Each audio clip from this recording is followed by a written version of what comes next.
Welcome to another episode of the Strange Motion Way podcast. I'm your host, Tim Strange, along with my co-host, Carrie Strange.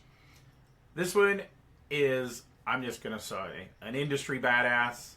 We have Roger Burman from Lakeside Rods and Rides out of Fort Dodge, Iowa area. Who would have ever thought we would get Roger to do a podcast? Technology, he still has a flip phone. His wife is amazing. She did all this and sat him down and gave him a glass of water and says, okay, Roger, they're going to talk to you and you're going to answer their questions. And again, exceeded our expectations. We talked for over an hour and a half. No, in all honesty, when I did message her to ask her if she would help with this, she said, he really said he would do it? We're like, yeah, he said he would do it. He laughed at me a couple times. What the heck is a podcast? And so he said that he would do it at Des Moines and Louisville this year, so we got him before he changed his mind.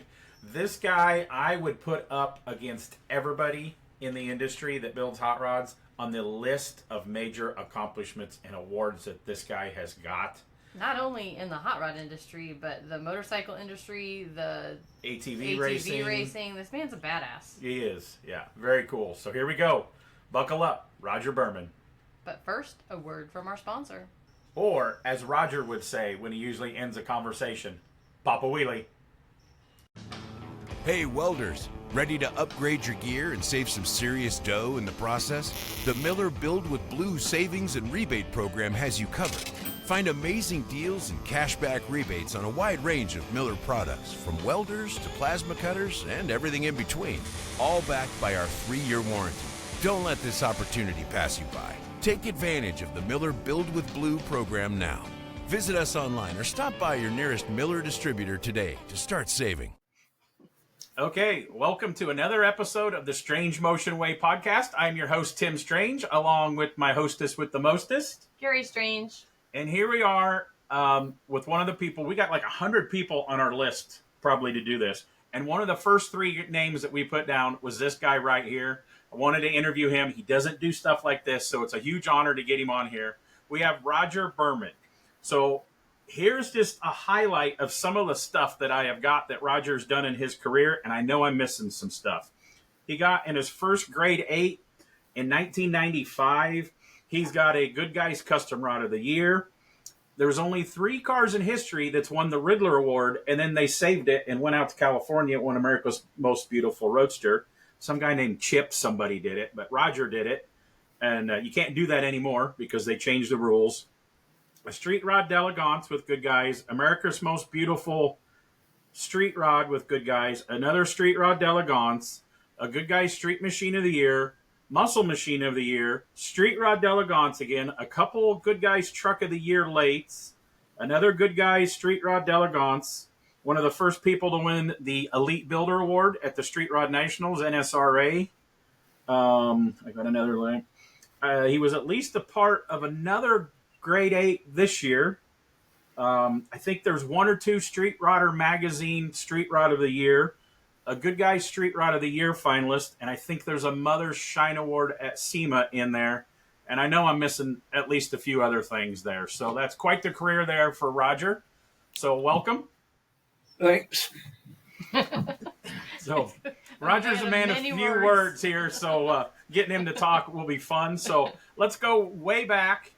How did you get interested in, I know some of your history, and not everybody does. You were a Supercross and an ATV 3-wheelers before 4-wheelers came into it, right? Correct. Yep. So how did you get into cars before that? Were you in cars in high school, or were you a motorcycle guy right from the start? Yeah, I always had first vehicles were vans, and I do work on them, but I use the van to go racing in and stuff all the time. So that's I remember. I liked stuff that wasn't stock, cool stuff. Yeah. What kind of van was your first van, and about what year was this that you had your van? It was a 63 Ford Econoline window van that hit a bridge. And I used the old man's backhoe to pull the front out so I could get another door to fit. And that's awesome. And just worked on it from there, And, Were you in high school at this time? now I think I was like 14 or 15, I think, then. Okay. And you were racing motocross at that time? Yeah. Yeah. And about what year was this you were racing motocross when you were 14? Oh, man. Math. I can't do it. Late 60s? No, it would have been early 70s. Early 70s. Like mid 70s, probably. Okay. About the time I was. I didn't mean to call him old with that. I'm terrible at math too. So, yeah. So, hot rods weren't in your picture at that time. You were just a motocross dude. Yeah, I mean, I grew up always wanting motorcycle stuff, doing motorcycle stuff. That's what I did. But like I said, I like to have my van cool, and that's what I worked on, and got rid of that one and got another Dodge van. I put a Chevy motor in it. It only had 2 windows in the side doors on that. Did you have them like cool wheels and paint jobs and stuff on them? Yeah. Did you ever have a van that says free tacos on the side? No. Okay. We do have that question on how he got such an awesome wife. So there has to be some way that he lured her in with tacos or kittens or ducks or something like that. Yeah. Candy. And so when did you started racing the circuit when you were young in high school then on motocross? Yeah. I mean, around local stuff, and and then there were other surrounding states and everything, and it was all my money. I didn't have no help, but I did start getting help from like the dealer, give me a bike to ride and stuff like that. The dealership I worked for and stuff like that. So that was your first job. You worked at the local motorcycle dealership. Yeah. I started working at the Kawasaki shop in 7th grade. And is that the type of motorcycle you raced? Was a Kawasaki? At that time, yep. Yeah. And when you say local, where are you based out of? Fort Dodge, Iowa. Okay. Yeah, he's a Midwest corn boy. Okay. Yeah. But not everybody knows that. So sometimes we'll ask stupid questions that we know, but a lot of these people listening to it doesn't know. And then, so when did the 3-wheeler racing come in? Kind of. It was after the dirt bike stuff, I just, I don't think I regret not trying hard enough on the dirt bikes. I think I should have tried harder, and I didn't. And then a guy wanted me to race these 3-wheelers, and we rode them all the time around here in the winter. They were a blast in the winter, and so I started riding them. And he had his name is Mike Ellsbury from Ogden, Iowa, and he had the 3-wheelers. He worked on and everything. I just had to show up and ride them, so it worked out pretty good.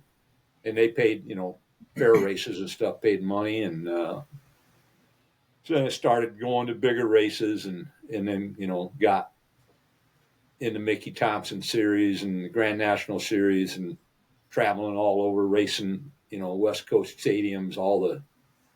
Did you have a bigger sponsor from that guy's shop at that time? Yeah, and then it started picking up more money, like Mickey's, and the Grand Nationals paid more money and stuff too. So, you were able to go more.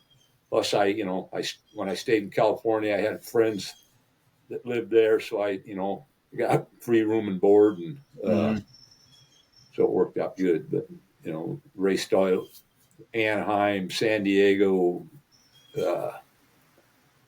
Seattle Dome, San Francisco, all the Mickey Thompsons out there on the West Coast.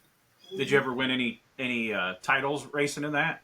Championships or anything? No, I ended up second on the final year before they banned them. What year did they ban the 3-wheelers and then go to 4-wheelers? That would have been like 86. Okay, because I had a 90 growing up, and my sister had a 110, and everybody say they're death traps and stuff, but I did have some crazy crashes on them, but they weren't that fast, and they weren't the full suspensions, and man, the restoration market for those 3-wheelers are insane right now. Yeah. They're crazy.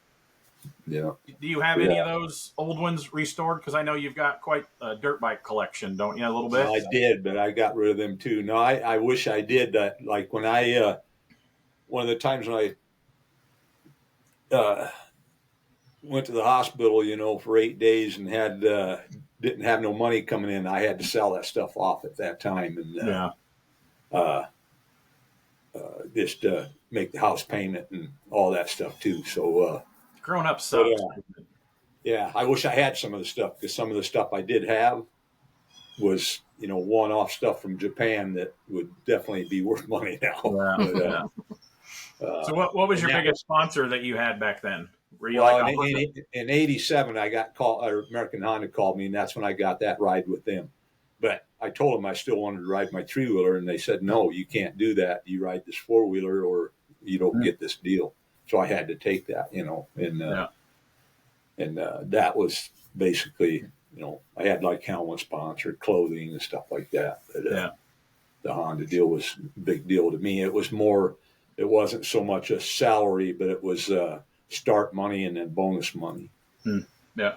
So, and then, so you were kind of a rock star back in the day, weren't you? A little bit. That was another deal where I got into it too late. I think, started a little earlier. But. So how many years did you race the 4-wheelers before you got out of the 4-wheeler stuff? And were you racing motorcycles at this time too, but just on the circuit you were 4-wheelers? Just 1 year, because at the end of that year is when I spent that 8 days in the hospital, and then it happens.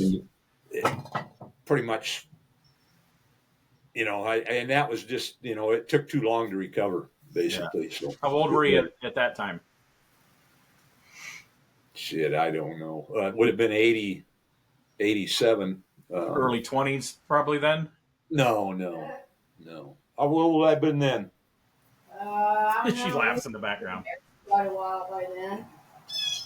We were married in '83. I'm going to say 30, at least. Okay. Wow, okay. How old are you now? 65. Oh, wow, okay. Sir. I'm going to call you sir now. Sir. So, the 8 days in the hospital, you want to tell us about that trip? Because we both spent some time in the hospital from bicycle race. Yeah. What was this epic moment that put you in the hospital for 8 days? That one was I had a sponsor from Baton Rouge, Louisiana, and he sent his son up here to help where I trained, or, he rode with me and trained and stuff together. And went to a little local race on dirt bike down there, took their dirt bike with us when we went down there to visit them, and went to this little motocross race and raced the motocross. And then they were having a 2-hour scramble after that. So then you weren't in like the expert class, you were in with everybody. Mm-hmm. And was basically lapping a rider, and he came over on me and drove me into a tree going pretty good. And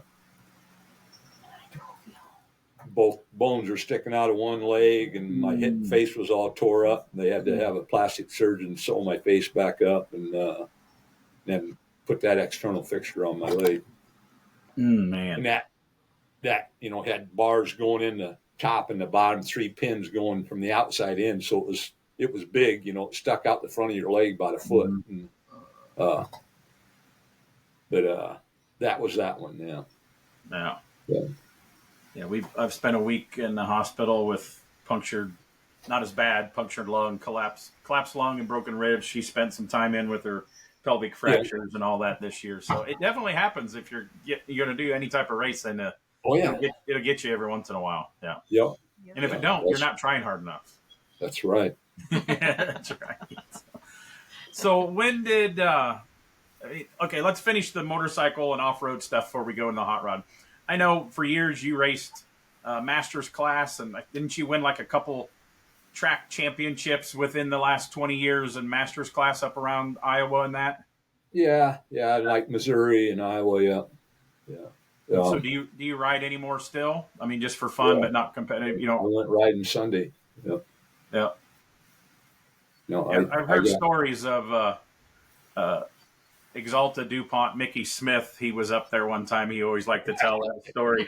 And I don't think Mickey's no slouch on a bike. He's rode a lot through, and he goes, man, I thought Berman was going to kill me that day. He said, so, and you were saying, I'm just taking it easy on you. So yeah. It's a different level. We like going to Supercross. We don't watch the outdoor stuff as much on TV, but in the wintertime, that's our Saturday night. We're watching Supercross on TV. And until you see those riders, like even the slowest guy in the 250 class is an absolute incredible rider. I mean, the athletes, the skill that those people have, till you see them in person, man, it's absolutely incredible. We love motocross racing. Yeah, definitely. I mean, people don't have a clue until they get out there, and see. So you had a local guy that wasn't Dungy from kind of not far from you guys. Was that Dungy that was from you, or somebody else that was up? Justin Brayton's from Brayton.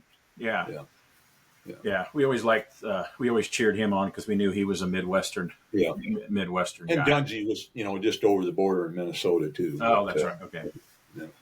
Yeah. See, we have this is Axel. He shows up every once in a while on the podcast. So. Want to see it? He likes to talk. Hi, buddy. Yeah, so that's the bell you hear in the background. Yeah. Oh, yeah. So at this time, then were you working any place, or were you just touring on the road at that time and didn't have time to work until back like he was full-time racing? Yeah.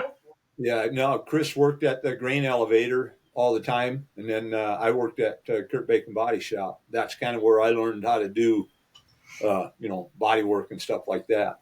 And he was a hot rodder. Fort Dodge was full of hot rodders back in the day. They had there was a lot of cool cars, and a lot of fast cars too. And that's, I don't know. I think that's where you see that stuff and you want it. So. Yeah. So what was the first hot rod other than your modified vans? What first hot rod did you have? First actual street rod I did was a 35 Ford 5-window coupe. And I built it basically all junkyard parts, did body work and paint at the Kurt shop, and took it back, my house and finished it. And we had a local upholstery guy do the upholstery. And I drove it to Minneapolis, I think in Minneapolis Street Rod Nationals. I think it was like 89, I think, something like that, maybe earlier, and sold it the first day I was there. Had more money in my hand than I'd ever had in one time. And next day I had another one bought, and I drove to South Dakota and picked it up, which was a 36 5-window. And then that's what started it. I just started doing my own thing then. I can make money doing this. Yeah, and not hopefully end up in the hospital. Yeah. So when would you got it? So you're still working at the body shop and building street rods on the side. Street rods were big, pre-48 stuff was big back then. I still have hope that they're going to come back some, but I don't know. The cat's behind us now. It kind of freaked me out. And so did you have your first paying customer that got you to go full time, or did you get in a magazine? The phone started ringing. How did that work? I just the first customer, basically, and I stayed busy working on my own, my own stuff. And then Kevin Allstock came and he had a 55 Chevy and he wanted it done, for his son. So we did that. And then he was like. Was that the son that was the BMX racer? Yes. Yeah. Sean, he was big, rode for Diamondback and, very young, 8, 9, 10, like he was world champion. He was a legit badass BMXer. Yeah. Yeah. And, in Fort Dodge, if you do I'll guarantee you there's not another Midwest city from top to bottom that has more like motorcycle and racers and good stuff, good guys that come out of that little town, There's guys right now on the national circuit, so I don't know. I think it's just part of what they mine gypsum out of the ground over there, and then they just leave it, and it goes to, it's all tore up. It ain't good for nothing other than riding dirt bikes on, and everybody rides out there. So I think that helps, Yeah. But that So what was He that was the one 55 that you started. built for Allstop? That first one. What was that one? I don't remember It that was one. a red 2-door post, Okay. and we did that, and he was I wouldn't get the first one done, and he'd already have another one, and then he'd just call, hey, I'm bringing this over, and it just started by that. So It was just you were kind of, we all have stories of that first customer that really kind of helped put us on the map. So you were pretty lucky to find, and he was a local Fort Dodge guy too, right? Yep. And Yep. what did he ran? He started a birdseed company that you put the little cakes in the trees, and they Yeah. don't melt or freeze, and the birds eat them, and Yeah. sold worldwide. It just got bigger and huge. Yeah. Just crazy. So How it was big pretty this good that you had a company customer like that with the bankroll to do. Yep. Because, a lot of people have what I call the buffet syndrome. They want this Yeah. car, but they can only afford this car. And Yeah. so he could actually pay for what he wanted. And do you have an idea how many cars you built for Allstop through the years? I'm going to say probably 20. Yeah. And that's just the cars, and I don't count I built, several custom bikes for him, and side by side, I don't know, whatever he had, So what was the first car that you got in a magazine? Do you have an idea on how many magazines you've ever been in? Like, I kind of used to run a tally, but I kind of lost count over like 300 and some. Yeah. I remember one of the first magazines I seen you in, it was in Street Rodder Rod and Custom. They had a little sidebar on you, and I remember that it had a picture of your shop, and your lift was outside, and one of the 35-6 Fords was on the lift. It might have been the one with the pink mini truck graphics on it, maybe. Or maybe it wasn't that car, but you've done a lot of 35 and 6 Fords, and I always remember that. And I always remember I used to come up and torment you, and you didn't really want to talk to me. Most of the time, you still don't. Adam's Mark at Indy Good Guy shows. That's why I started bothering you in the parking lot. I met a lot of people. That was the place to be, man. The Adam's Mark parking lot back in the day. Yeah. So what was your first car you got in a magazine? Do you remember that? I think the first one we built got in I think that very first one we did ended up in a magazine, but I think the first one that really was that Pro Street 35-3 window, I believe was I think that's right. Was that the one that was the blue and pink one? Yeah. Yeah, that was in more than one magazine. I got a Rod Action it was in. I think it was in Rodder's Digest and Street. It was in a lot of it wasn't in just one magazine. I remember at that time. And it could have been Allstop's 35 2-door sedan too. I just don't remember the red one with the purple. I think the Coupe was in before, if I remember. I'm kind of a nerd on history and magazines, and I remember that one before the red sedan getting in there. Yeah. So you're building stuff. You got your full time now building cars for Allstott. You got any other customers, or is he mostly your main guy at this point? No, there was a lot of fix-it deals and stuff, but and then I started doing them fiberglass body cars. I could knock them out, sell them, and they even did some of those for customers too. I remember days when you'd bring 2 or 3 cars to the Street Rod Nationals and like, see ya, I'm out. Where are you going? Well, power park them, and day 2, you got a pocket full of money, and you're on the way home already because you got to go home and do it again. You had to look for the guys with the fanny packs. Yeah. Now he tells us. Yeah. Fanny packs, Carrie says, are coming back, but now there's guys with backpacks or a man purse, like a satchel. Yes. Yeah. So what was the first big award that you won through the shop? Man. What car was it on this list here? 95 was a grade 8. Was that Allstott's red 35 sedan? Yeah. And it kind of had the purpley graphics on it. And, that car still comes up in conversations about that. I had a buddy that had one that was going to build it, and he wanted to chop it. And I was like, well, this is one of the best looking 35 sedans I think ever built, the proportions and everything. And the only thing that dates it was, the graphics at that time. That's what we all did. And that was a great car.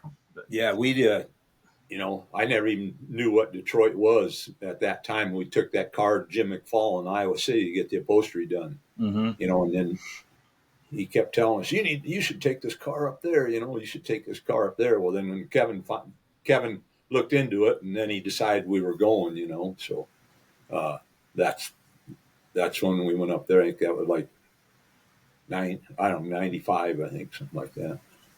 Do you remember what won the Riddler that year? I don't remember. Yeah, the Mercedes drag car. Oh, okay. Yeah. It had like all like pink or purple anodized stuff on it, didn't it? Or it had some. It was white. Was it white with some silver? I think. Okay. Yeah. I confused that one with. How do you remember this stuff? You don't remember what you had for dinner last night. Yeah. There's another Mercedes race car, Lefevre, built in California that I kind of confused those two cars. But yeah, I remember that car. I'm a nerd. See all those magazines that I buy and I go through? That it helps. She's just jealous because she can't read. So can't either. You've always pretty much had a car in there at this time with Allstott. You said one right after the other. Yeah. And my list here, Good Guys Custom Rod of the Year was the 55 convertible, wasn't it? Yeah. And was that for Allstott also? No, it was Doug Hoppy. Oh, okay. Was that your first car you did for Hoppy? No, I did a fiberglass car for him, a 37 convertible first. He was putting up a building real close to my shop. And I think I was driving stuff, getting ready to go to the show, and he kept seeing them go by. And then he stopped at the shop and talked to me. Yeah, I've heard some of the stories that Roger has told me. He says, yep, he calls these farmers cob rollers. I had one of these cob rollers roll in, thinks he can afford a hot rod and has no idea. And another guy that had a lot of great cars done. Did he build hog houses or the electrical in hog houses or grain bins or something, didn't he? That was Hoppy built steel buildings and grain bins and stuff. Yeah. Cool.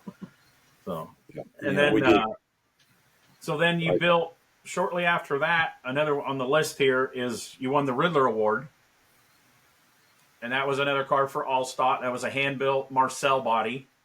I remember this body a lot because didn't we pick that up? We picked up the body buck one year. We was out in California with our big trailer. I think we were coming back from Blackie's Fresno. Oh yeah. Yeah, and you're like, hey, I'll give you a little cash. We still lived in Illinois, and it's like, swing by, and we put it up in the nose of our gooseneck and brought that body buck back in the fender bucks too for that. Yeah, I don't remember that, but now that you say it, I do. Yeah. See, I have a stupid memory. I remembered that because I rememred touring the shop. Yeah, because that was the first time we ever went to Marcel's in his old location. So and that car was a 35 Roadster. Steel body or hand-built Marcel body, no roof, fenders. I remember talking to you this. No fuel injection, aluminum block, carbureted, because you said that's less shit to hide. They just want it as perfect as they can. They never gave you any more points for anything, and you said you wanted a roof but kind of ran out of time because that would have been more points for both of the shows, right? Yeah. Yeah, I mean, I just, I tried to do my homework, and Allstott did too, and try to figure out what it takes, Mm-hmm. We got lucky, so I guess we did all right. That, on my list, that says 2006, you won the Riddler. Put it back in the trailer, put it in the shop, whatever, saved it, which you could do that back then, took it out to, was it in Pomona yet, or was it still in Northern California in 2000? No, it was Pomona. Okay. That's to be close to when they moved it down there, probably, right? Around those years? I don't remember. I went to Northern California. You're probably right, but I don't remember exactly what that was. So time frame for those that are following along, Detroit would have been end of February, beginning of March, and then Pomona would have been the following. So you save it for almost a year. Almost a year. Yeah. 11 months, and then you can do it. You can't do that anymore. And then Chip Foose did it with a car. I remember when you won those back-to-back, Carrie sent you a hat that said, Foose who? Embroidered on it and said AMBR Riddler, and I remember you got him a hat and sent him that. And then there was another car that Don's Hot Rods out of Ohio built for George Poteet that won the Riddler, and then it went out to California, won the AMBR, but it had a different owner. So there's only been 3 cars that I know in history that have done the Riddler and the AMBR like that. So, and you can't do it anymore. So that's pretty impressive. Yeah. Yeah, it like I said, it worked out pretty good. So, And is that the same car that won America's Most Beautiful Street Rod? Good Guys, that same car? yeah, They've changed that award. It's been America's Most Beautiful Street Rod. And is that the award that Delegates? Yeah, And then it went to World's Most Beautiful, and it could be anything. Yeah. And now they changed it to Best Bitchin' or Best Most Bitchin'. Yeah. And they moved it to Texas. Yeah. Then you got on here, these are just the highlights that I got. And I'm going to go back a little bit. There was a car that I don't remember what year. I forget who you built that. I don't know if that was an all-stock car it was on the cover of Street Rodder, and it got Street Rodder magazine used to do their Street Rod of the Year, and it won that in the early 2000s. It was the sectioned chop 35 5-window, the yellow one. No, you're thinking of Snickloff built that car. Scott Snickloff. Well, I thought you were involved in that too. At the Starbird Museum on the wall, they gave you credit for that car. It says Roger Burman, Street Rod of the Year, Street Rodder magazine. No, I mean, but about that same time, that was for, Mark Anderson from Fort Dodge, the car dealer, and that I had very little to do with it. But about that same time, you built Allstott, that flip floppy 36 Roadster, right, or Cabriolet? That was Anderson's car. I was doing that. Snickloff was doing that yellow one. Oh, okay. Yeah, he's more of an indoor car show. They toured that thing around on the car show scene or whatever. The indoor Did you two stuff. work together on any projects? Wasn't Snickloff with you for a little bit? Yeah. I think he was there when we did that Chevy panel wagon, that pearl orange one. Mm-hmm. And it might have been another one or something, but. And as we talk about these awards, what's the most employees you've ever had at your shop at one time? 4. Yeah, 4. 4 other counting. That wasn't very long, or that didn't last very long. Yeah, it's like I always say, you've put out more work than anybody in the industry for having a small shop. I almost got to go help you on a project one time. I couldn't get there, and Mickey was like, "Man, you can't keep up with him. There's no way you can keep up with Berman." Well, I kind of work hard being a one-man shop too, and you put out a lot of work. Like you always said, like doing those fiberglass cars and taking them to sell, and like just feeding the masses, bro. Just feeding the masses. But do you have a list? Like, I've never kept the running total on how many cars that I've built. Do you have an idea on how many cars that you have built? I don't. I know it's. A year or two ago, we had 200. Yeah, I'm sure it's around 200. Yeah, it's got to be. Yeah. Okay, so Street Machine of the Year, you've won one of those, right? One Street Machine, and that was the orange car you built for Papa Dave Leasinger. Yeah. Do you say Leasinger or Leisinger? Yep. Either way. I always say Leasinger. Nobody credits me for announcement. So the magical question: how is it working for Papa Dave? Well, you built more than one car for him, That is so true. yeah. Well, I never even met him. I don't think until the car actually came. Really? He always sent Karen over, She's the boss. Yeah. and she kept coming to different events and asking me and stuff, and I didn't, I couldn't do it at that time because I had stuff I was doing, and I said I could do it, and they brought it, and I think that's pretty much when I met him, Which, if people don't know watching this, they are the ones that run the crazy, big budget, big program summit racing autocross cars on the Good Guys circuit. So they're still doing stuff. Was that the Street Machine of the Year car, the orange car? Was that the first car you ever built for them? No, I did that. The car they had was started, I think, at the Roadster shop, I believe. And I didn't know that at the time either. It was a 68, a white 68 with a Grumpy Jenkins big block, the white one with black stripes. I drove it at the autocross at Good Guys that year. That was the first one. And And was that their first car that they had that was an autocross car? Well, it was more. The only time it got autocrossed, I think, was there and a couple other events. But it really was. It had Detroit speed stuff on it, but it wasn't set up. With that big block, it was. Yeah, it was like a pretty show car that you also went out and used on it. And then I think the Scar might have been next. I believe. I'm not 100% sure, but then the boys have like a couple of cars too in between their Camaros, like 67 and 69 that we did work on, but it wasn't a full deal either.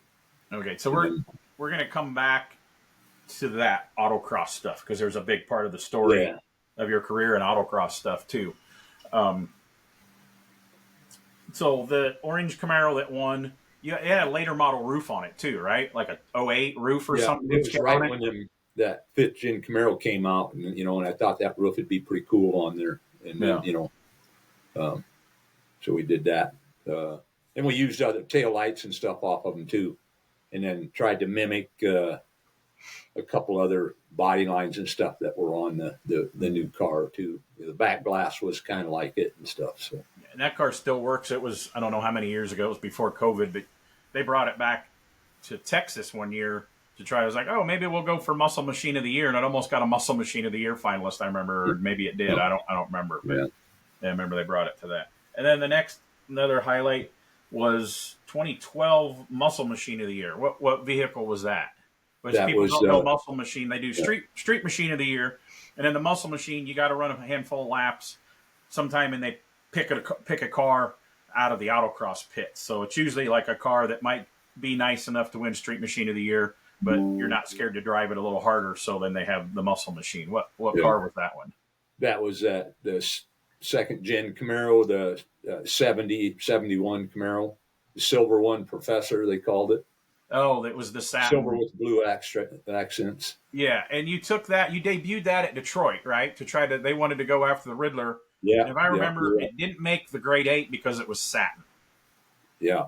And is that they didn't like the transition from the scoops on the side of the car to the carbon fiber pieces.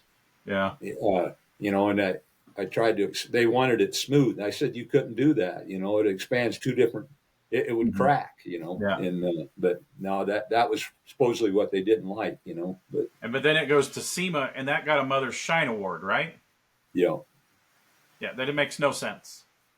Show car judging does not make any sense. No. Yeah, you can figure that out up there. You're better than me. So we took the Roadster that won AMBR and the Riddler, and you didn't win the Shine Award with that.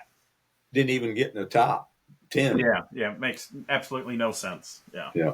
But that's when you have different people. It's not the same judging. There's no criteria. It's personal preference, and so who you like.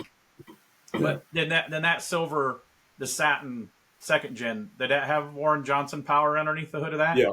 Okay. 500 cubic inch Warren Johnson motor. And then I got a Street Rod d'Elegance in 2013. Which car was that one? You're making me work. I'm going to guess it's Hoppy's green 35.3 window. Okay, that was the car. Of all this stuff, there's been years that I think you should have won Street Rod of the Year with good guys, and you didn't even make the 5. That didn't even make the 5 at Columbus that year, right? Correct. But then you go on and get the d'Elegance Award, and I still think that car is one of my favorite cars I think you've built. Of course, I love 35 and 6.3 windows. It was chopped right, and the colors worked on it. And just everything was just so good on that thing. And then you go on, you got a couple Truck of the Year late and good guys. Which 2 trucks were them? 2015 and 2017. We're doing pretty good remembering stuff so far. The last one would have been the silver unruly truck. Yeah, what was the one before that? I'm blank on that one right now. I am too. Yeah, first Truck of the Year. I don't remember. That won it? I don't. Yeah, I got on this that 2015 you got a Good Guys Truck of the Year late, and then 2017 Good Guys Truck of the Year late. I know you've won more than one Truck of the Year. Was that like a darker, like a root beer brown truck? Did you win? Yeah, the Dodge four-door. Yeah, the Oh, Dodge okay, four-door. Yeah. Forgot Okay. about them. And then in 2020, you got a Good Guys, another Street Rod d'Elegance, and the Elite Builder. That was the green Roach. No, The brown three-window coupe, 35 three-window coupe. They're all the ones, the Elegants are all 35s. Okay. All shots Roadster, Hoppy's coupe, Dave Gonzalez's coupe. Yeah. Randy get one? Oh yeah, and the black 35 three-window coupe that Randy Marston Canadian. Yeah, I forgot about that one too. Yeah. Yeah. That was a bad dude too, I thought. So Yeah. Okay, so let's go back. There's a couple other things that's not on my list here, but there was one time where Good Guys had a drag race at Good Guys Indy. Yep. It was like 1/8 of a mile, and you won that too. Yep. I remember the trophy was really cool. It was like a little billet or a pewter blower motor, wasn't it? It's one of my favorite ones. I got it at the shop on my desk. Yeah, so if you guys aren't paying attention, of all these trophies that Roger has won in the industry, he likes the one that he actually gets to get out of the lawn chair and race, from racing four-wheelers and motorcycles and drag racing. And then, so let's talk about autocross. When did you... Wait. Before autocross racing, there was something else that he raced. Oh, we at the Street Rod Nationals used to do the Hot Rod Industry BMX Challenge. And Berman has notoriously bad knees. Well, we all do, but Berman has really bad knees. But he's very competitive. He was racing my cruiser, my 24-inch bike, and he's like, I can do this. I'm an old motorcycle guy. And he was doing really good. But he was mad because he was trying to learn the pumping of the jumps. And it's totally different than motorcycles. If you watch Supercross, you can see what kids started on bicycles and BMX, the way they go through the rhythm and the pumping. Yeah. That's what, when Chad Reed retired and now he's helping his kids go, they raced the national BMX circuit hard for 2 years. Now they never had a team and everything. And now they're all motocrossing because he says that's where he learned how to ride and handle better. And you could see there's other guys that were BMXers. I'm blank on a couple of their names. Emig rode BMX for a little bit. Who's the guy from... I'm sure there's more than just a couple of them, too. The guy that's won more titles than anybody at Supercross. He had a street rod one time, too. Carmichael. Carmichael. He raced Carmichael era. I can see Stewart. No, before that. Anyway, he's got McGrath. Yeah, McGrath was a big BMXer, and he still raced. I remember him. BMX stuff, and he was kind of mildly sponsored. So, like those guys, they just have a different feel. But Roger comes out, and he was kind of mad, just couldn't get over the jumps, and we were trying to teach him how to get your weight back, and was going faster all night. And I don't think you crashed, though, did you? I think you stayed upright. No, I don't remember crashing. Tucci barrel rolled, DW Horton barrel rolled. I mean, everybody was crashing. No, he exited his bike quickly. DW says he chooses to sit down quickly when he wrecks. That's what he says. But then the funniest thing, you can tell this story. Yeah. Because you weren't running this lap. I wasn't. The best thing was you guys were coming down the first straight. I was standing in the second turn, and there was these little kids standing right in front of them. You were behind, and the little kids are like, here, watch. We can get him to go faster. And they start hollering, beer and pizza. I was going to die. Yeah. It was literally the funniest thing ever. Yeah, those first few years, like, even the guys from Classic Instruments, McLeod come out, Art Morrison come out. They didn't race, but they watched. Jesse Greening. We had a whole bunch of people, and they actually put it, a couple years we did it, they put a little blurb and a picture in Street Rider magazine, so that was pretty cool. Now we're too busy to do that anymore, and the track's way too scary because it's a Supercross track now. Ever since they changed the track, we're just not going there. So he raced the BMX Hot Rod Industry Challenge at least once or twice with us, so that was awesome. So then go back, you drove that the white Camaro on some autocross. Did you have your own autocross car yet at that point, or was that No. the bug that? How long after that did you have your own, or did you build the one for Lee Singers and then help them drive it? I don't remember. Yeah, that we bought this piece of crap car. Basically, it was two bodies brazed together, and that I got out of a shed and built that. Because he wanted to go autocrossing. Which was fine with me because I think I started out driving it, and then Josh started, and then Jared not too far after that. And what year was that when you built that first car? Early 2000s, mid 2000s. Yeah, So, I'd say 2005, 6, something maybe like that. I don't know.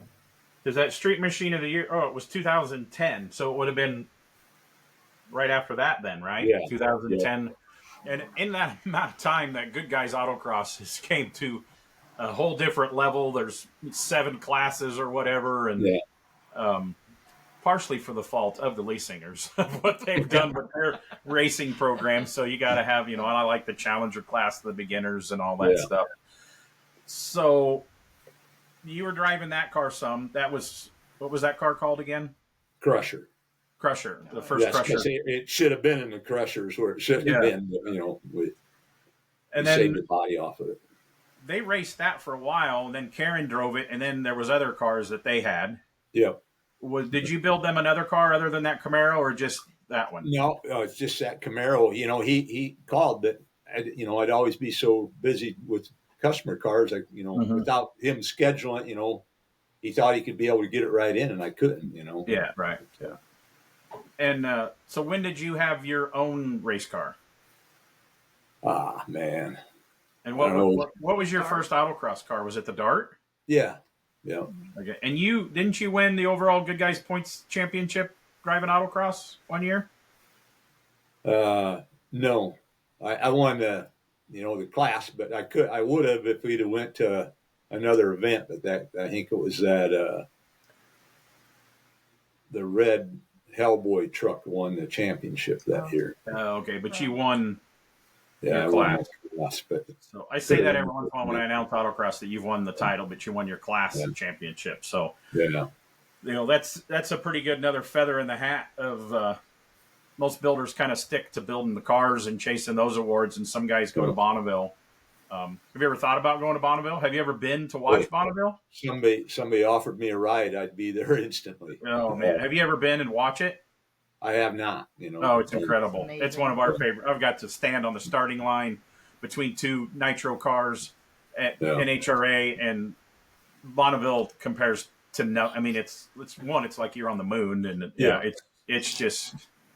I highly recommend at least going. Yeah, and your wife probably in the background shaking her head no, because she goes, if he goes, then he's going to build something. He's going to build a car. Yeah. It's awesome. We have the rule book that sits on the nightstand next to me, where I kind of keep wanting to build one, but we've got a couple friends that I might get to work on a car and maybe do some licensing runs in the future. Yeah. That'd be way cheaper, and I could say that I drove at Bonneville. I might go 40 mile an hour and get scared and pee my pants, but I guess drove at Bonneville is something I'd like to do. So,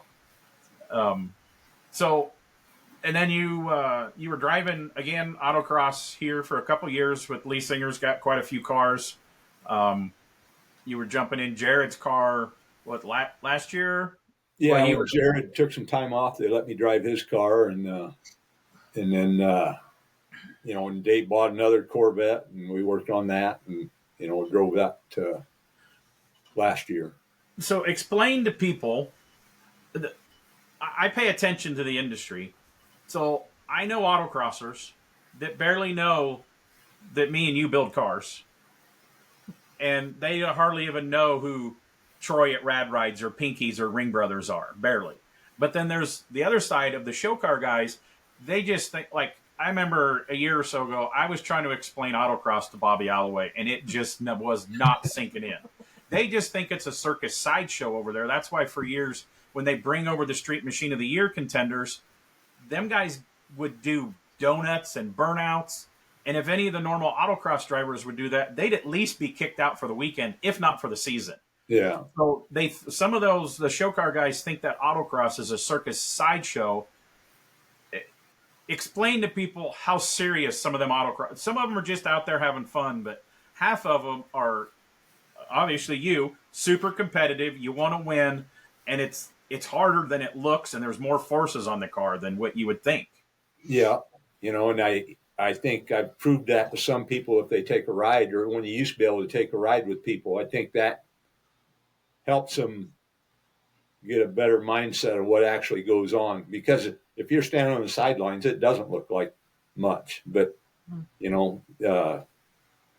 you get out there in the car strapped in, then you feel everything. And, and they're grabbing for the dash because they think you're going into the wall and stuff like that. So, I love at the beginning, you get, which ride-alongs are back now. John doesn't like to advertise it. But the pastors, they sit there with their phone and don't realize how hard the takeoff is. Yeah. And I can't count how many times I've seen people slap themselves in the forehead with their cell phone, or they lose it. The corner out on the course. We've had that happen before. But I've done a lot of stuff and raced and done everything. And I rode right before lunch, which when I'm hungry, I can get nauseous. I rode with Robbie Unser in that Nova when they had the small block in it. That car is like violent. And I thought I was going to pass out. Like I got nauseous. I turned pale white, and it was like, holy hell. And I've rode with a lot of people before. I remember Carrie rode with Danny Pop one time, and she was sitting there holding on, and she gets out, and she goes, guys, I think my boobs hit him. She's like, the corners was like, she just felt like that. And Danny was like, want to go again, Carrie? Like the cartoons. Yeah, right, exactly. Yeah. But yeah, it is a lot crazier than people think, and but and there, you grow up racing, that I'm not there to get second place. I want to win. So I mean, that's just part of it. Some people don't care, but like I do. Then you've got your people that are covering their tires and checking their air pressure and adjusting their suspension. It's got definitely crazy out there in the upper levels of those classes of what they're doing, and traction control and those leasinger cars, they've got quite the program in those, and a lot of time and money invested in that, a stacker trailer and big sponsors, and it's like anything. You start counting points, give a little money at the end of the year, it doesn't matter if it's $10. By God, it just got serious. It doesn't matter what it is. So do you have any are you going to drive any more this year, do you know of? Or I don't believe so. No. So you don't have an autocross car for yourself right now, do you? No, I don't have anything that's super fast right now, actually. So no, but is there plans to build? You don't want to because you're looking to the side because your wife's listening. So she's over there shaking her head. Yeah, is she saying yes? Yeah. No. I would love a drag car. I don't have time or the money for a drag car, but I'd love like super gas, super comp car. I would just absolutely love that. That's what I would choose if I had I would love an autocross car, but I get paid to talk about my friends at the autocross. Yeah. Nobody's going to pay me to build a car, and I could drive one for somebody, but they're not going to pay me to go to the events and drive a car. So that's why I get paid to go to the autocross and announce it. So I'm still around racing and get a paycheck at the end of the weekend. I figured out a way to get paid to go to car shows. So that's a good deal. Yeah, but I've met a lot of cool. I knew you before. I didn't really know Lee Singers, but like there's just a lot of cool people in that autocross circle over there that I would have never. I'd come over if I was at a car show with a show car. I'd come over and watch you run or somebody else run, and then I'd go back to the show car stuff. Yeah, but there's some really super rad people, good families, good people, and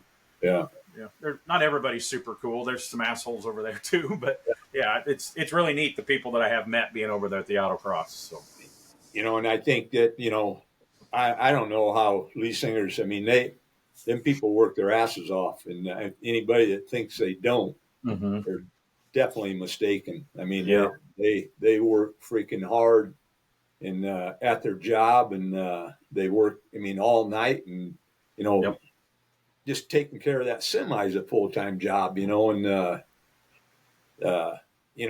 just, I don't know, there's too many people cop bad attitude, and that kind of pisses me off, when we're at the races and everything, but the same people, as soon as they break something, they're there knocking on the door, oh, you got this or that, and I'm thinking you know. Mhm. Yeah. And that just, I don't know, it just bums me out, and Yep. I don't want to be around it, and because I don't want to, do something stupid. So Yeah, I'm sure there's stuff in the pits that I'm not aware of because I'm up there announcing, yeah, which is probably good because I don't like drama. I don't like yeah. crap. Well, there's around. plenty of it. I can tell you Yeah, that. I mean, we hear people finally learn. They come up and they want to bitch about the rules to me, and I'm like, I'm just Ron Burgundy. I don't make the rules. So most people have finally realized that I'm not the person to bitch about the rules or, well, that guy hit a cone. I don't run the computer. I Yeah. don't. I just sit there and talk on the microphone. That's all I want to do. I get paid. It's my stress relief from running the hot rod shop, and I get to go to some races. So that's why I do it. But yeah, I do enjoy it, and it is a lot of fun. So anything cool you got going on in the shop right now that you can talk about? You could say, oh no, you going for, oh, I want another Riddler, I want another AMBR. I know you got to have the right customer, but is there something in your career that you haven't got that you would like to go after? Yeah, you know damn well what it is. So, Street Rod of the Year, isn't it? Yeah. Yeah, that's the one. And Roger's built a lot of street rods. And you've only had one get in the top 5 through the years? Or have you had more in the 5? I don't remember that. Dave's Coupe was in it, during COVID at Des Moines when they moved it to Des Moines. Yeah. That was in it. Then, and to me, there's 5 street rods that you have built that I'd say should have won Street Rod of the Year. I don't remember what beat that year, but the Street Rod of the Year competition, there was only, you didn't go to Columbus this year, did you? No, I did not. There was only 9 street rods pulled in the building. Yeah. 31 street machines. But still, when I talk to people and I walk through, people will complain to me. That's one reason why I don't want a staff shirt, because I don't want to do something wrong or make somebody mad. They make me wear a good guy's shirt, and I won't wear the nerdy polo shirt. And I was like, they were trying to get me to wear the staff polo shirt, and I was like, I quit. I won't wear a polo shirt for anybody. I just won't. Yeah, that's a deal breaker for me. But people will complain, and it's like, well, my buddy's got a bitchin' street rod. He didn't get invited to go in the building. I was like, dude, you don't have to be invited. People still don't read the rules. You just got to be in that parking lot by 10 o'clock on Friday, and then they do this. They do the pictures. They pull in the building. 9:59. You're there at 10 o'clock? 10 o'clock, you're out. Yeah. I mean, same thing at the Tri-5 show a couple weeks ago that people think, oh, I didn't get invited in there. All you got to do is pull in there. But they had over 100 Tri-5s pull into the judging area. But 9 street rods. Last year there was almost the same amount of street rods as street machines. More. Yeah, more, I think, last year. Street rods kind of flow a little bit. Yeah. Street machines are always consistent numbers. Yeah. And the quality is really, really good there. I mean, the quality of the 9 street rods was ridiculous through the roof. Yeah. I mean, I didn't help judge any this year. I have in the past, but it would have been hard to narrow down. I mean, anytime you go to these shows, like even at the Riddler, it's like you walk through real quick and it's like, oh, there's the top 3, there's the whatever, and then narrowing down the last ones, it's kind of, counting straws or something like that on what's in and what's out. But it was definitely a good quality of cars. There was just only 9 in there. So yeah. So what is the event that Roger Burman likes to go to? Like, what's your favorite event? Favorite one used to be Indy. I thought that, with the drag racing and stuff, I wish they would bring that back, I've heard rumblings that they have talked to it. There's an event, the guys that do the C10 Nationals, they're doing a Chevy Bowtie Fest or something. They're coming up this month or next month. Be interested to see how that works. I would love to see them try that Indy again. Yeah, and I think my favorite event is Des Moines. I know it's because it's close, but I think they set records every year for people, and I think they set a car count record this year too. And people always ask me, because I go to a bunch of I've been to about everyone except Del Mar, and they go, "Which one's your favorite?" I go, "It's Des Moines by far." Hands down. And how many years did you do the Builder's Choice Awards there? Man, ever honestly, since Boyd got done. Yeah, since Boyd passed away or Yeah. quit doing it. I'm gonna say at least 10, maybe more. I don't know. Oh, yeah. Yeah. And this year you didn't because you said it become like too much work, so you handed over that. Yeah, I just getting rid of some jobs, basically. Yeah. Stuff that. And of course, probably because that idiot on the microphone would point out, hey, if you want to suck up to somebody for a builder's choice, that's Roger Burman right there in the lead singer pit. Go. And if you didn't win, he's the one to go cry to. And you were normally wearing either an all black shirt or an all gray shirt. You never would wear anything that had your name on it. Yeah, the only time I've ever seen Roger, I think, wear a shop shirt, the Lakeside Rods and Rides is his shop name, is you used to put one on for the award ceremony to hand your trophies out, and then you would take it off instantly and put your like gray Walmart T-shirt back on. Yeah. So can she hear us? Yes. Does he buy like a 5-pack of those gray T-shirts at Walmart like every 3 months? Does he? Yeah. I would say, does he buy them? You buy them. No, he doesn't do any of that. Has So he you ever- know, Has he ever cooked you dinner? no. Not even on the grill, like a hot dog or a No. steak? I have 2 on the Oh, grill. well, maybe in Arizona a couple times, but not here. Or a couple times in our 40 years of marriage, maybe, yes. You've put up with him for 40 years? And 2 years before we were married, we were together, so 42 altogether. You're a saint. Where did you guys meet? Thanks. Yeah. Yeah, Carrie wants to know where you guys met. That's you. A bar. I bar back in the day. heard a story. Roger's been known to embellish stories every once in a while, and sometimes the stories might get better. I heard that allegedly, one of the first few times that he met you, he threw you over his shoulder and carried you out of the bar. Was that was true? the very first time. The very first time, yes. He's such a ladies' man, so he really swept you off your feet. So you were He a did local that night. Fort Dodge girl? 25 miles away, Rockwell City. Yeah, Where we're at now. Well, we're in Yeah. Twin Lakes now. And Yes. did you say, oh man, who is this guy? Or was this like, No, This we is- actually this is one of them motocross stars. I think I'm going to marry this boy. didn't know that then. Just met him at the bar, me and a friend, and then we talked to him a little bit and went on our way. And then it was, closing down, and everybody's headed out, and the lights all came on, and all of a sudden, here he comes right behind me, and off I go.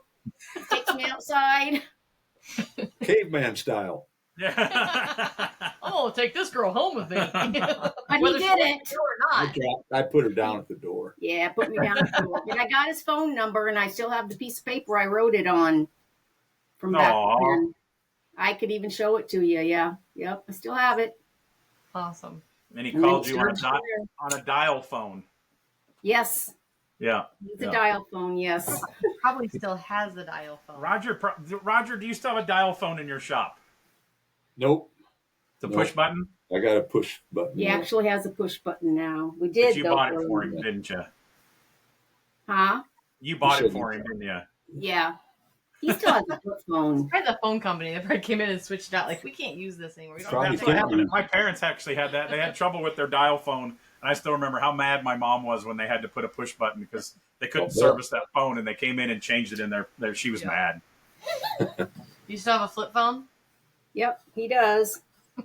Yeah, I learned that one time. I tried to text him a picture, and then I'd see him at the next show, and it's like, dude, you never responded to me. He goes, I can't get pictures. I have. You got to send it to me. Usually he tells everybody to send it to Yeah. my wife. Send it to my wife. Well, and we appreciate you, even though we didn't really think that this was going to happen. When I started messaging you, I'm like, oh, I don't know if this is going to, I don't know if we're going to get him, because you're like, he said he would do it. Yeah, I got him to say he would do it on a weak moment at Des Moines. He was eating, so he must have been hungry and weak. And I remember we were with Tyler, and Tyler was like, he ain't going to do this. And then he agreed again at Louisville, and I told Carrie, I said, you got to reach out to his wife. We got to get him before he changes his mind. So, yeah. Well, you did good. So you guys now spend part of your time in Arizona, correct? Correct. Yep. A little So bit you're- of time. A little bit. Yeah. In the winter, a few months there, but just a week at a time. Yep. Do you have a hot Right rod now. out there in Arizona? Yep. Awesome. You have a what is it? C10 Suburban, don't you? No, she Brought drives. that home. I drive that She now. drives that now, a '72 Suburban, and I bought that Blazer. Remember that from the Hills Hot Rods? I bought one of them Blazers, Oh, okay. and then left it there and brought the Suburban home for her to drive here. Did you put a new motor in the Suburban, or is there one in the other one in Arizona? Because didn't you won? That was another thing that was on my list. You won one of the first years. Another thing that you won was, what is that called? The GM Builder of the Year thing, where you got a crate motor from them, right? Yeah. Well, What'd you put that crate motor in? that crate motor's still in the crate. It only took 2 years and 2 months to I get think it. it took longer than that. But Oh. Yeah, because that was like COVID time, or right after COVID with supply issues and all that, wasn't it? I don't remember. I think I heard everything, but yeah. Yeah. What's Or what's maybe that motor staff going in? moving and somebody dropping the ball. Yeah, somebody probably dropped the ball. Mhm. Yeah. Um, So what? Not certain on that. I You was could put thinking that maybe in an another. autocross car. That wouldn't be near enough horsepower there. Maybe another Barrett-Jackson truck or something like that. No, yeah. So how many years have you done that? Because you've always, let's say you work on customer cars and you've always got something going for yourself, and you love the, what are they, 40, Yeah, the 47 to 54s, 80 Yeah. trucks. So. and you've done, how many of those have you built just to take the Barrett-Jackson now? I'm only 2 or 3? basically taking 2 there of my own. Okay. But there's been another one that sold down there that we built. But, I don't know. I just that's what I've always had and it's what I like, Yeah. So what is, I've never done, we used to do cars, we built a car every year for ourselves and we'd list it into the cruise auction Labor Day weekend in the fall in Indiana, when that Auburn, Indiana auction used to be good. Well, you could put a reserve on that, but you take this to Barrett-Jackson, you can't put a reserve on it. I would think I would have a heart attack, but you're pretty smart on them. You're not putting Roadster Shop chassis underneath of them, and you kind of do them a little bit more affordable, but has done well. But the stress is just a few days, and then you're done. You don't have to deal with all the tire kickers coming to your shop, right? Yeah. Yeah. I don't know. I just don't think you can go anywhere else and have that kind of, money available, Yeah. because you'd never sell one outright for, the amount that they bring there. Yeah, those auctions are kind of weird. I've had buddies, we've seen people that, non-car people kind of watch those and they're like, oh man, that guy sold that car for $250,000. That's incredible. And I'm like, yeah, but I know he had $500,000 in that car. I don't think you can ever get your money back at that level of car when you build that. The vets do well out there. Some of them vets are $700,000. That's just 2 guys with egos fighting over it, or there's too much alcohol in them. But good for the seller. But there is a range of car there, and that's kind of the range that you're building those trucks that you can do well and do that. And one day of stress, and it's like, okay, then it's gone. Yeah. Do you have one for this next coming Barrett-Jackson? I won't have it done by then, but I do have one in rolling. So another one of those Chevy trucks. Yeah. So your daily, or the one that you drive to the events that we see, tell everybody about that one. It's just it's a 49 Chevy pickup, and I've got a Roadster Shop air ride chassis under it, and GM Connect and Cruise LS3 and 4L60E. And how many miles do you have on that now? It's like 22,000 now, I think. Do you drive that to the shop every day, or do you just ride a motorcycle? I drive. We drive our hot rods every day. I mean, I'd much rather be driving that than a pull truck, But you got to have them. I stopped at Alan Johnson's shop down there in Gadsden, Alabama, a couple times. Seen his new radiator place, and every time I stop by, like one day he's driving his '61 Chevy wagon or his hammered square body dually, and he goes, you got to remember why we're building this stuff. So he goes, I like to drive a hot rod or an old car every day. He says, I don't always get to do it if I got to go and I got to pull a trailer or something, because he's the same way, try to drive his hot rod. So I'm going to drive my OBS tomorrow. Okay, because your OBS is blocking my Corvair. That is true. I drive a hot rod every day too. I just don't leave the house every day. Have you ever built a car for your wife? No. That Maverick. Oh my gosh. What was the Maverick? That was her first car. And it was when we were very first married, and it was a piece of crap. She had a Chevette 4-door that she remembers that it was awesome. It was so Every time I bad. was with her, I had to help push start it. Yeah. I can believe that. Yeah. Yeah, I had to patch the floors so he didn't go through the carpet out on the street on that Maverick. So boy. where'd she go? Bring her back. Okay. If you could get Roger, I mean, we know that he doesn't even cook dinner. I do most of the cooking around here. I actually like to cook. And I can tell. if you would want Roger Berman to build you a hot rod, what would you like? Well, I guess I loved his Dart autocross car, honestly. I mean, he's built a lot of really nice stuff, but I loved that car and still do. Was that you on the fender? Oh, no, it was a brunette. There was a little lady Yeah. that said there may have been a pole and it said "dirty girl" on the fender. Well, I might have been born a brunette, but so. So No, it that's sounds one like of my favorites. I don't know. I've never really thought about it because he's gotten me a lot of nice cars. I've had some Corvettes and some Chargers, and one of my favorites was my Chrysler 300C years ago, and put nice wheels on it and just stuff like that. I've always liked. So these cars that you were your driver, that they usually have wheels or graphics yes, or anything on them? yes, something. Yes, See, except Carrie- my Corvettes didn't. They were pretty stock, weren't they? We didn't put Yeah. wheels on them, did we? Yeah, they're stock. Yeah. Carrie was like that because we did a dozen of the OEMs, dollar cars that Chevy and Ford, Toyota gave us vehicles to build for SEMA and stuff. It sucked because you had a month to build these cars, but they were new cars. But then you get wheel companies and stereo and all that stuff, electronics and DVD players. And remember DVDs? Roger remembers VCR tapes. Yeah. Got one on my Still truck. do. I me too. And but she always had like 8 years in a row. She had a brand new cool vehicle, and then finally, Yeah. the Transit Connect van that we built for BMX theme took it to SEMA. It was in a bike rack booth, and she finally, I mean, we kept it and drove it for 100,000 miles. She comes home one day, she goes, "I'm ready to sell it," and she's had black Cadillacs before. She goes, "I'm tired of people coming up and talking to me at the gas station when I'm in a hurry because it's got the Hot Rod Shop logo and it's all multiple colors." And she goes, "You're getting me another black Cadillac." It was a used one because we're hot rod builders.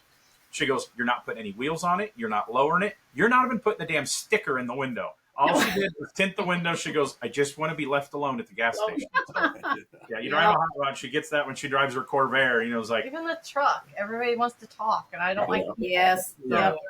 I don't Same like here. yeah, her Corvair, I built her a Corvair, built a full chassis, put the motor in the front, because Corvair, they had a motor in the back, and it never fails. My uncle had one just like it, but it was blue. Yeah. Really? The motor, was it your uncle's? They moved the motor to the front? Yeah. Yep, they did. Yeah. Cool. The worst guy was the guy at Barrett-Jackson when we were in McGuire's booth, and the guy literally wanted to fight us because But then again, we met some cool people because they used to make there was an adapter company that you could put a small block Chevy right behind the seats, the Crown or something like that. And we met a guy that worked for that. He was the coolest guy I've met talking about Corvair people.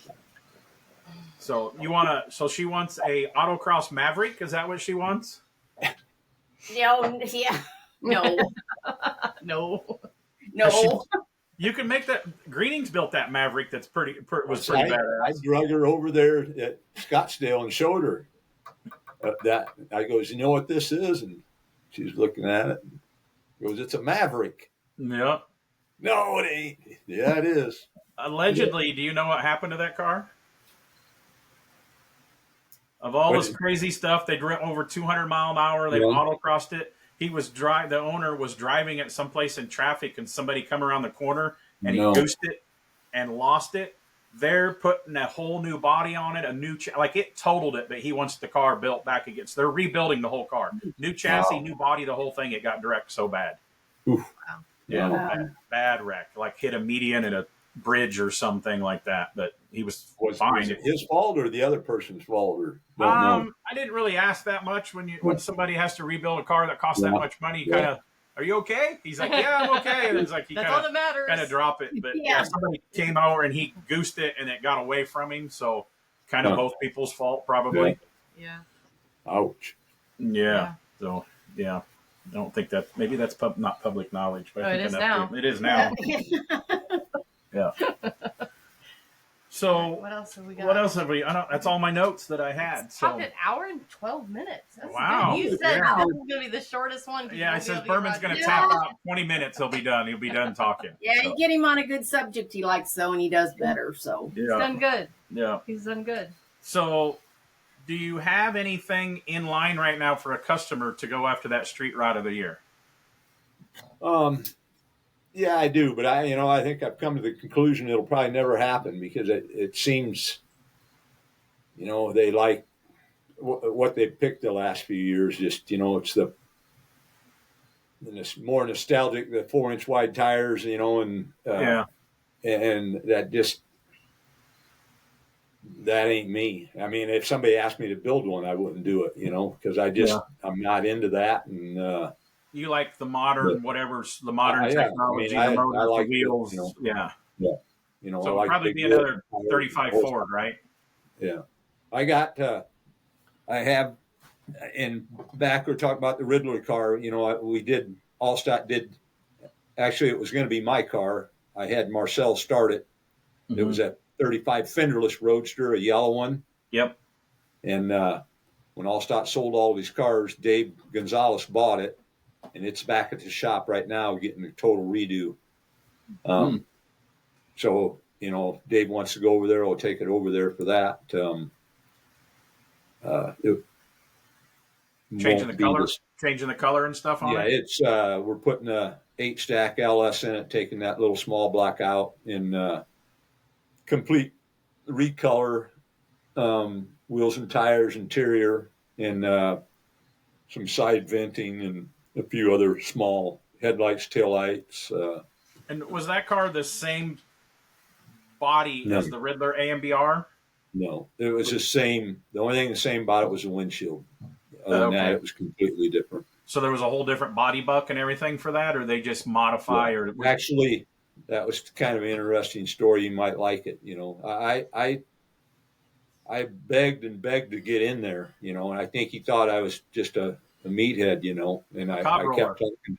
Yeah. And I said, hey, I'm serious, and he goes, well, I need a buck. So I got that buck and did everything that he wanted to, okay, well, you need to send us some money. I said, how much you want?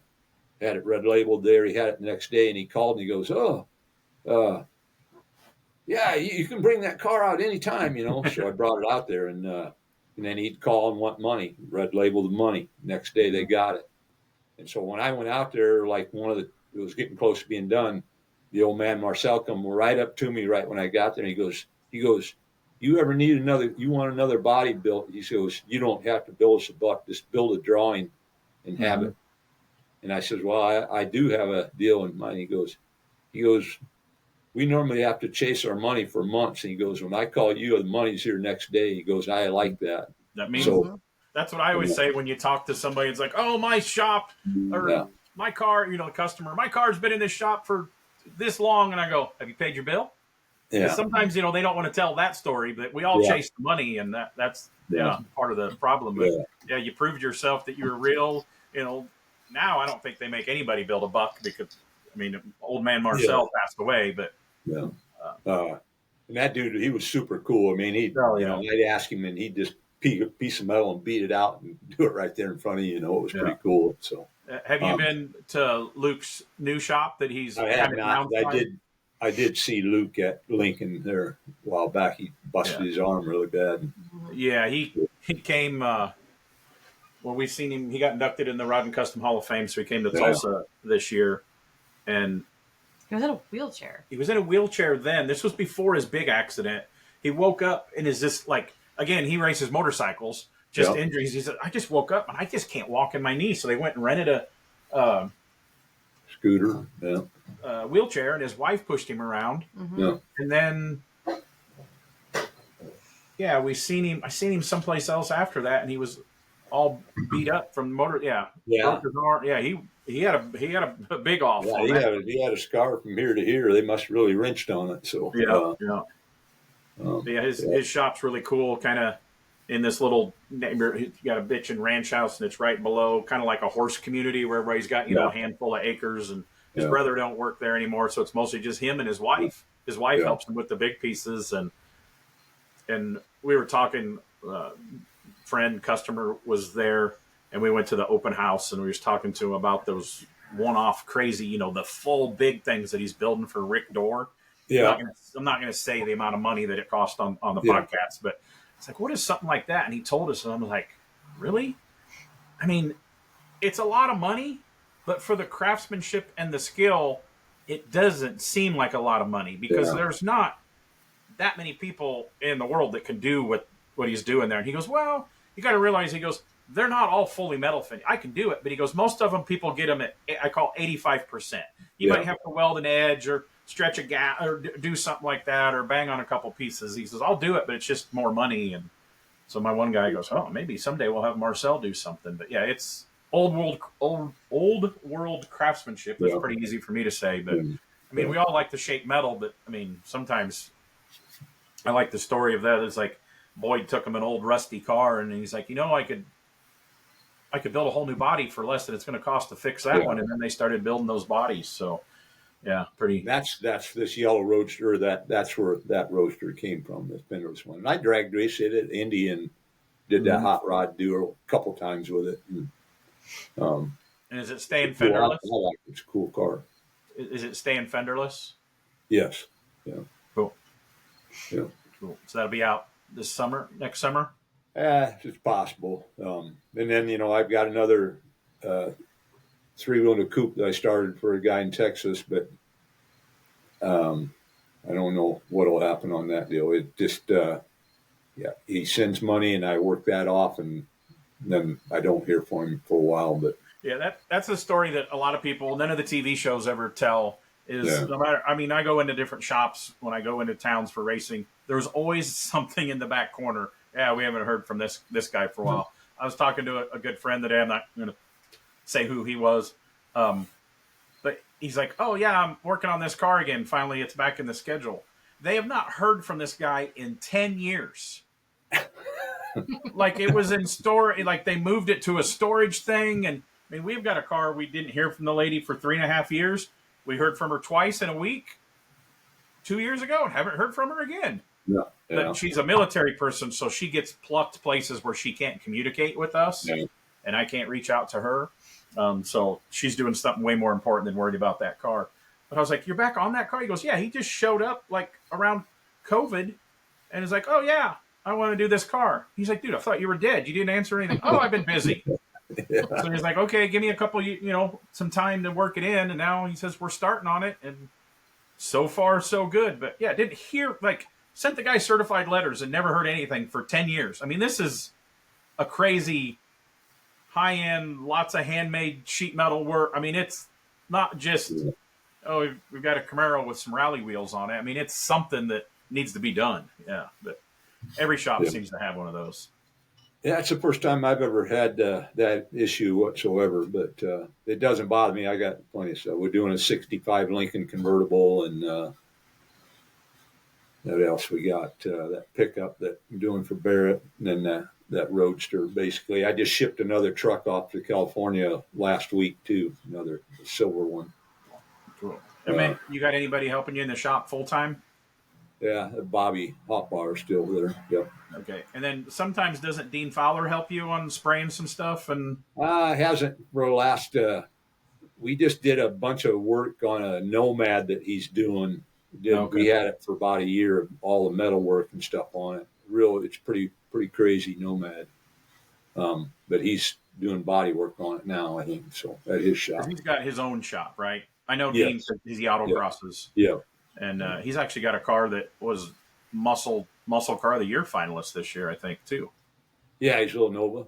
Yeah. Oh, no, what, a GTO or something, I think. Yeah. We might have two. The Nova got it at Des Moines. I think maybe the GTO got it at another event. Oh, okay. I think he might have two in the running. I thought he'd seen on. Huh. I mean, it might have been something on Facebook. If it was on Facebook, it had to be true, Has to be right? true. Yeah. Yeah. Yeah. So, okay, you got any last questions for Roger? Yeah. What is an average day at Lakeside? Like, do you guys start at 5 in the morning, or are you at 9 in the morning? 6:30 to 6:30. There you go. 7 days a week. If I'm home, Yeah. but I do Get it done, right? like still lately here. I've been riding my dirt bike more, so Awesome. So I that's go why on she Sunday. has put up with you for how many years you've been married? 65 years or whatever that number was? No, we're both Because- 65 years old. Because, like, that's like our anniversary is Saturday, and it'll be, how many years will it be, Carrie? Quick. She's terrible at this. So am I. So It'll am I, be Carrie. 28 years hmm this Saturday. And, she runs events and I'm at events. So we're together, we say, like half of the year. So that's how it's easier to get along, because you're not together enough to even fight. That's actually one of the reasons why we started this podcast, so we can sit down for like an hour and a half This is us a having a week. conversation. This is us, and then we won't talk I together. hear No. Yeah. So this is us doing stuff together. So Yep. yeah. Yep. So, okay, So- there's a question that we ask people sometimes. Is there one trip anywhere in the world that you, not car related? I keep touching the table and moving the camera. And is there one thing that you would like to go to as a couple? Like, we asked Rob Ida that, even though he said something car related. He goes, Use oh, him as an example every week. well, yeah, because he didn't listen to the rules. Oh, okay. He's, I want to ship my Porsche to like Swiss and put skis on it and go skiing. And I don't think he skis, but like a non-car thing. Would you like to go see your ancestors in Ireland or whatever? I don't know. Nope. Nope. Don't want to leave the country. They all hate us. So, We're pretty bad at that. Yeah. Yeah. That's one thing Dave Shutton says. He goes to a country every year that he's never been to, and usually by himself. And he goes, you wouldn't believe how friendly people are when you get out of America. He goes to Japan every year for the Moon Eye show. That's one automotive thing we'd like to do. So, okay, if you don't want to leave the country, is there any automotive thing or an automotive trip? Like some people say, oh, I want to drive Route 66 someday. Is there anything automotive that you would like to do? Or motorcycle We related? probably used to, but we've done all the motorcycle racing too. Gone everywhere. We've been everywhere with car shows and motorcycle racing. We're just getting kind of old and slow, I guess. Like How about Supercross, a we kid watch it at home now. A kid-free day at Disney. Yeah, we like Disney. We would love it if they did an adult only, which I seen they're doing that coming up at the zoo. Oh, A night thing with no kids are allowed. that's good. So we would love to go to Disney World when there are no children allowed. I think that would be awesome. That would probably be fun. We Yeah. used to go to amusement parks back in the day when we were young and traveling around in Colorado. We stopped at one, which was really cool. And something like that would be all right. So when you go back and forth to Arizona, do you just fly in or do you drive out? We fly why? Yeah. because we're I'd like there to such do a short as much time. of Route 66 as you can. I'd like to do that someday. It doesn't even have to be in a hot rod. I'd do it in a new rental car or whatever, just so we don't have to work on the car. Because if you're going to drive the hot rods, you're going to work on the hot rod, right? Yeah. And I had to drive down there a couple of times, just like to deliver a car or bring one back or something. But it ain't. I'm over that driving stuff. Yeah. We Like got people for that. the last handful of years the last couple of years we took a car to SEMA. The companies have shipped it. But the last few times that I have hauled a car to SEMA, she's like, I'm flying. I'll see you out there. But- She don't. Yeah. I remember those times that we lived in Illinois and Roger would call and be like, hey, you got any space going to SEMA? We did that one year. We picked did up a twice. car. Yeah, hauled that for that Kansas City car dealer guy. What was that, Oh, Buick? that big Buick. Yeah, Kansas City Oh, guy. yeah. Yeah. Yep. we hauled that. No, And then, that big sedan. yeah, with the tires That, on it. that guy was Aflac insurance guy. Huh? There was one guy. There was one guy that had a small. Was it champagne colored? Yeah, Mhm. Yeah, that was him. Yeah. Oh, okay. We won't say that another builder started it and you finished it, corrected a bunch of Yeah, stuff. Yeah. Okay. Yeah. We won't say who. We don't like to throw people under the bus on this. We like to stay positive. But I remember there was years that Berman had like going to Indy, and we lived in Illinois. Kind of go across Interstate 74, Yep. and Yep. you got us. You told us where you used to stop and stay on your trip. Yep. It was like one of the last exits in Illinois that you found this industrial complex. You would stop and sleep in your truck, and we used that spot a few times through the years. Leroy. Yep. Yeah. And we used that spot a couple times too. It's like, well, it's good enough for Berman to sleep here. We can sleep here too. Yeah. I slept You in think the about trailer all there many a nights. Yep. Yeah, you think about all the crazy road trips and how many times you've slept in a truck, and now we wonder why we sleep wrong and we get up and we can't even walk. Is sleeping in the trucks? I'm over that. I don't want to do that anymore. Yeah. Not anymore, but when you're young, it ain't so bad. But How we could afford to do it. Yeah, ate a lot of peanut butter sandwiches at shows because we couldn't afford to go even to McDonald's and. Yep.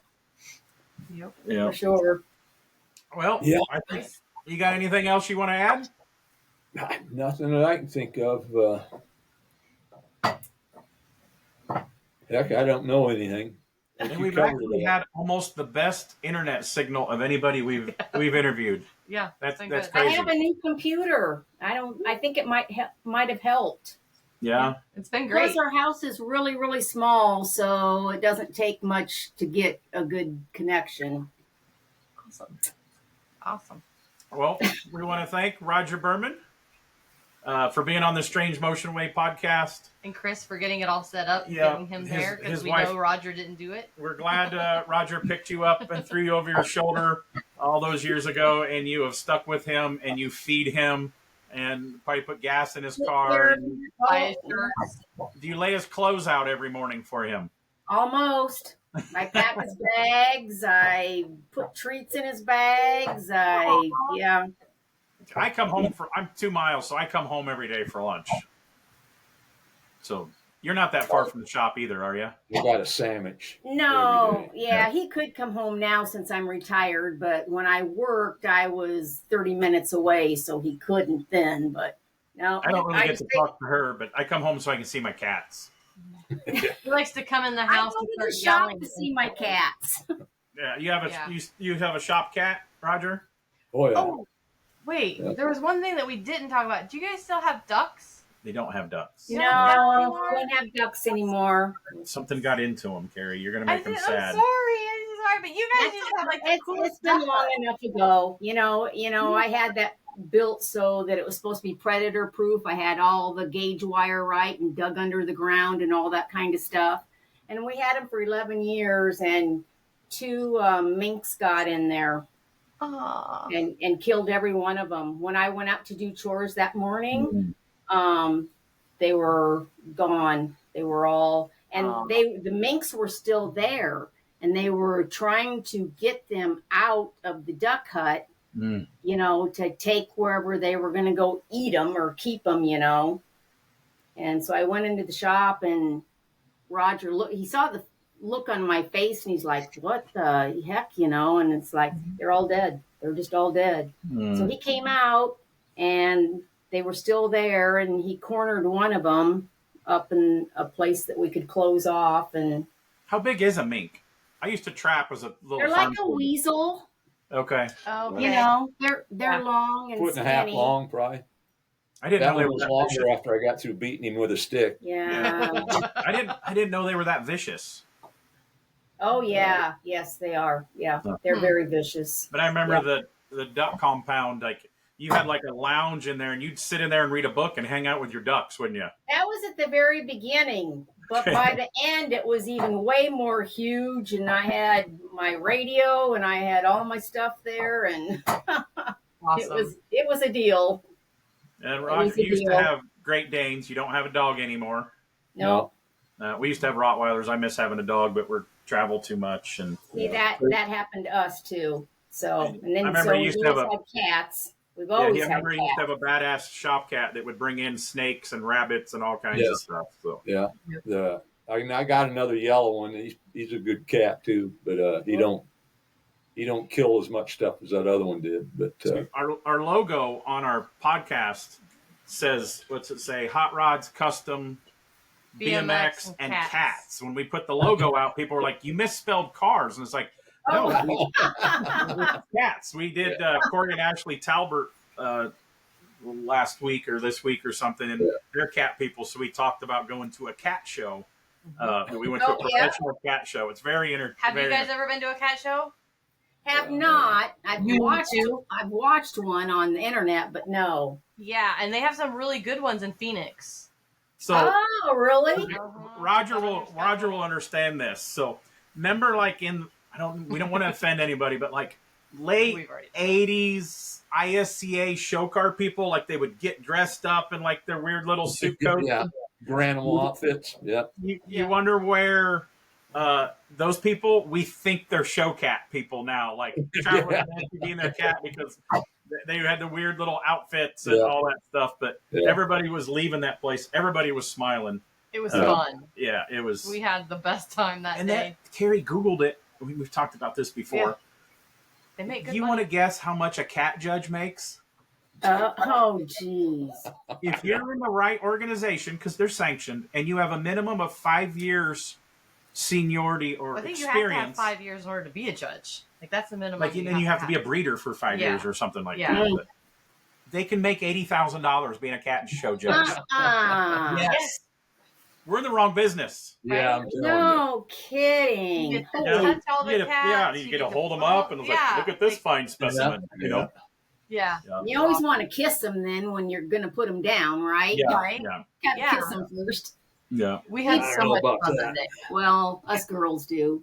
We babysit a cat in the wintertime. She used to do duck chores for us when we first got our place in Arizona. So they leave for a month to go south. So I watch their cat. Carrie, I'll have to send you some pictures of her because she's so pretty. Aww. She's just really, really, really pretty. She's a calico, but she's got some really nice markings and stuff, and she's super sweet. But awesome. Yeah, our 7-year-old, we're almost 8. We learned a month ago he's diabetic, so he gets to get pills every day for the rest of his life. But he's doing pretty good. But I'm the one that stresses over him all the time. So it's been they're our babies. So I bet. Yeah. So Scooter we have, it has urinary tract issues that go on, so we have to have special food, but the diabetic thing would be way worse than that. Yeah. He had that at first, and she had to stay home from a couple events because he had to have urinary tract medicine twice a day. So he's that been happened with me with ducks. I missed some car shows, even a plane ticket car show that I ended up giving to Mickey Smith because one of my ducks were sick back then.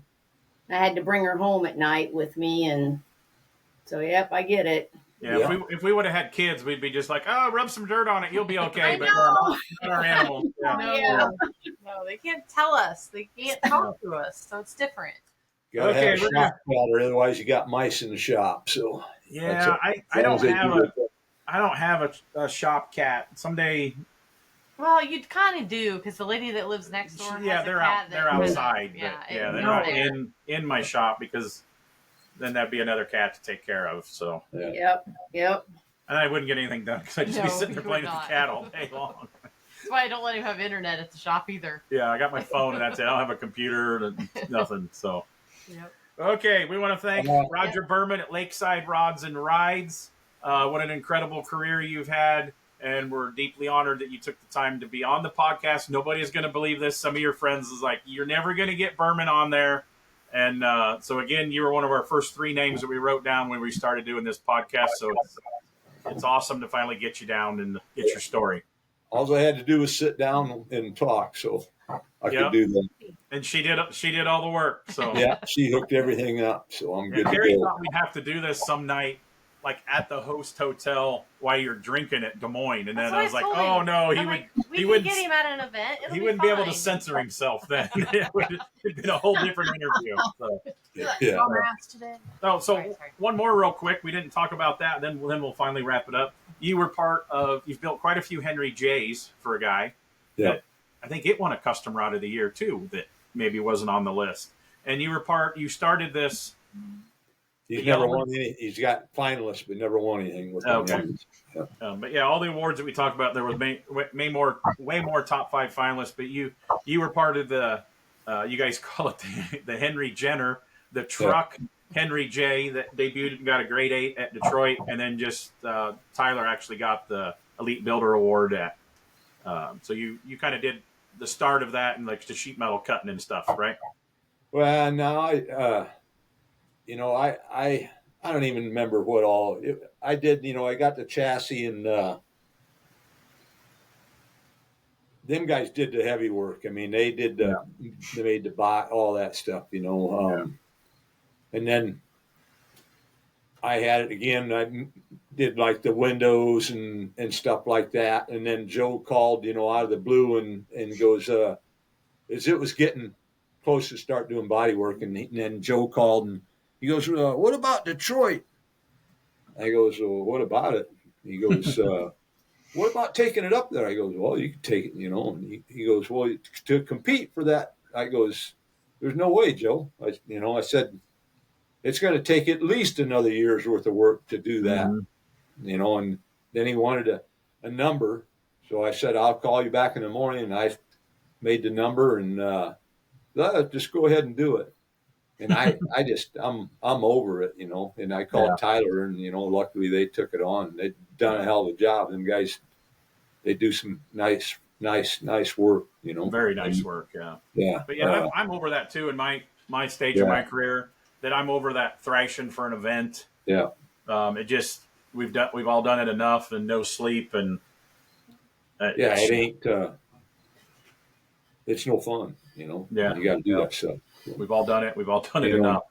He's got 9 guys up there working, and they're all freaking super talented. And man, let him have at it. He needs to get out there anyway, so that's cool. Yeah, somebody called me on a car that they ended up not making it to Sloniker last year. They got a little bit smarter on their thought process, and it was like, oh, we need an extra hand on the body. You want to fly in and help on that? And I was like, I didn't have to think about it. Nope.